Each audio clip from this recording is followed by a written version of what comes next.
Hello, everyone. In this fourth video, we are going to discuss about political thought in medieval Europe. It can be said that medieval political thought is a part of intellectual legacy of the Western Europe in Middle Ages. This chapter of the book, called Political Thought, mainly provides information concerning to the medieval political thought with regard to the Bible and its teachings. Second, medieval political thought with regard to the works of St. Augustine. The third one is major concepts and problems in medieval political thought. And the last one, medieval political tradition through its resources and impacts. Let's start with the first one, medieval political thought with regard to the Bible and its teaching. When we look at the major concepts that were used in the medieval political literature, we see that they are mostly in Latin origin. This is obviously associated with its source, that is the Bible, which were a religious text written in Latin under the influence of the Roman Empire's tradition. The Bible, but especially the New Testament, can be considered as the ultimate source of influence for the medieval political philosophers. Since it is also considered as a source of ultimate good living by the philosophers of that time, medieval era, it also constitutes all dominant aspects of discussions during the medieval era. Through its teachings on obedience and pacifism, slavery, property, and the eternal kingdom of the God, the New Testament gave rise to the ideals of a just state, the state with justice. This complies with the ideals of the early Christians. However, the church had been successful in corrupting and in some ways of undermining those ideals in a way that most of the Christian theologians couldn't have even imagined it. This was actually one of the dominant reasons why historians later on characterized the Middle Ages as the Dark Ages of Europe. Medieval political thought with regard to works of St. Augustine. Among theologians of the Middle Age, St. Augustine was an important figure of the medieval political traditions in the Western world. Christian theologians of this age are usually called the fathers of the church. And the most influential figure among them was St. Augustine, who were particularly inspired from Neoplatonism. He could be seen as a milestone on the path from the fathers of the church to the early scholastic thought. In fact, he can also be pointed out as a milestone in the course of the Western philosophy of history. St. Augustine's major work, namely The City of God, emphasized an ideal and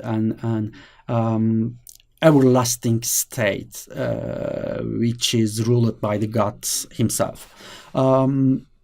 This was tried to be achieved by St. Augustine through the strong relation that was set between authority and power. The meaning of living in this world, according to St. Augustine, is fulfilled through an examination of law. The law, he pointed out, was the law of oneself versus the law of God. Evil, in his thought, in St. Augustine's thought, mostly appeared as a form of imperfection. The structure of St. Augustine's works appears in a way that the winner of the game and those who will be saved are determined from the beginning. But he also defended that tyrannical governments belong to the category of the ruler's love of self rather than love of God.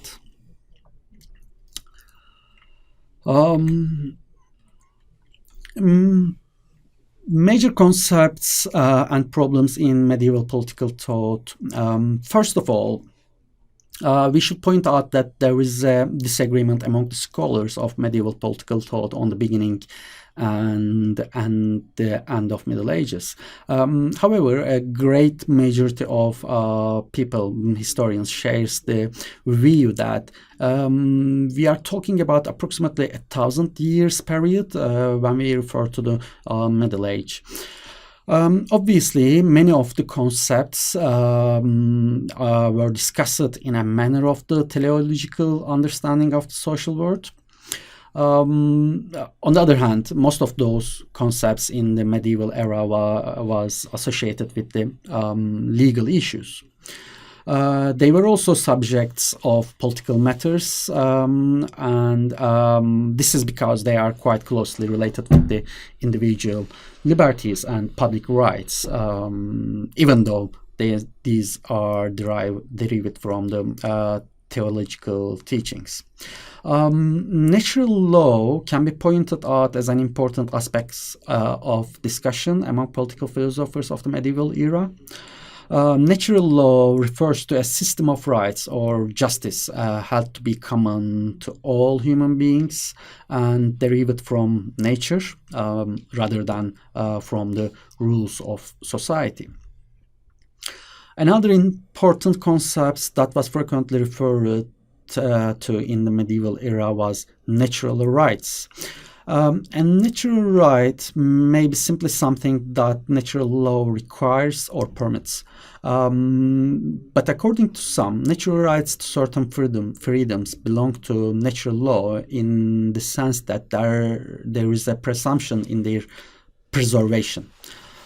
So they cannot be abolished without a good reason. It seems that such understanding of rights later on paved the way for what we call today as human rights. These concepts were used much within the context of problems such as civil law, canon law, natural law, and rights. These concepts also illustrate a dominant subject of discussion in political thought in the Western medieval tradition. Most of these discussions are found in the works of various philosophers who are given reference today, such as Thomas Aquinas, John of Salisbury, and John of Paris. Medieval political tradition through its resources and impacts.